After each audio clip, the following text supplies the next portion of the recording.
Hello and good morning, listeners. Welcome back to Almus Market Mornings, your daily dose of global financial updates. I'm your host, Swaraj Rajagopal, and we have got you covered on everything from currency shifts to pivotal central bank decisions and important speeches. Plus, you'll gain expert analysis on macroeconomic data that's shaping the market narrative right now.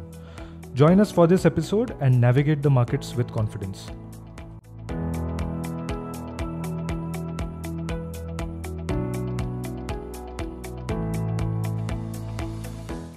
Friday's trading session saw rupee strengthen by almost 20 paise, nearing the 83 psychological mark. Many of you might be thinking about covering imports at these attractive levels. Many of you might think about waiting, expecting more appreciation. We'll address all these questions.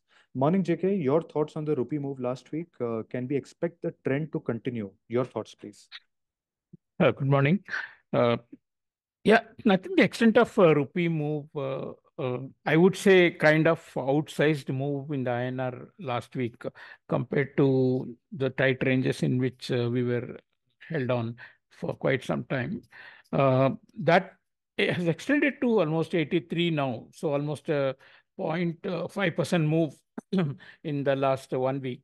And that actually you know, coming from several factors. One is, of course, the RBI's decision to give a record amount of dividend to the government, which has led to, fiscal picture becoming much better in India and giving a positive view for the global investors. Secondly, the PMI number last the initial surveys also point to the services and manufacturing activity in India holding up quite strongly. Then we had the FIIs suddenly turning buyers in the stock market. The Indian stock markets have undergone a correction in the last 1 month, expecting uncertainty due to elections. But again, the correction did not extend beyond 5%, and we at that point of time we have seen FIS return with a bang, and almost a $1 billion of inflow was seen last week. Uh, and then, of course, we had the RBI, which was consistently buying even at higher levels like 83.40 and all that. When these flows came, they were not so consistent buyers, and uh, their absence on a consistent basis led the market to test the downside, and some stop losses got triggered at 83.30 and 83.25, paving the way for 83.05 to be tested.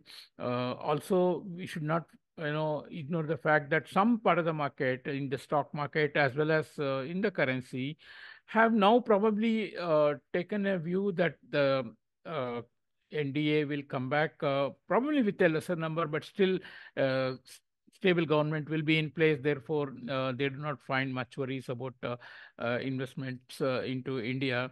So these are the factors that have led, and now going forward, what yes, it looks an attractive, relatively attractive level for importers to cover at 83 levels.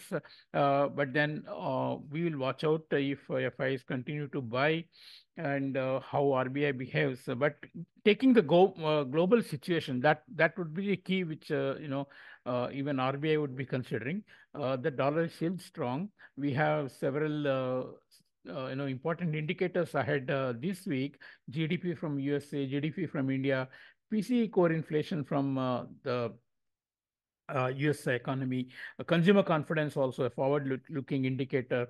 So all these things will keep the dollar index also on a quite range of until we have a clarity about the Fed rate cut expectations. Speaking of these expectations, they have come down quite a bit now, closer to 50 mark now from about 80 that was seen about a week back. These and Chinese yuan, which is now also trading near 7.26, slightly lower today.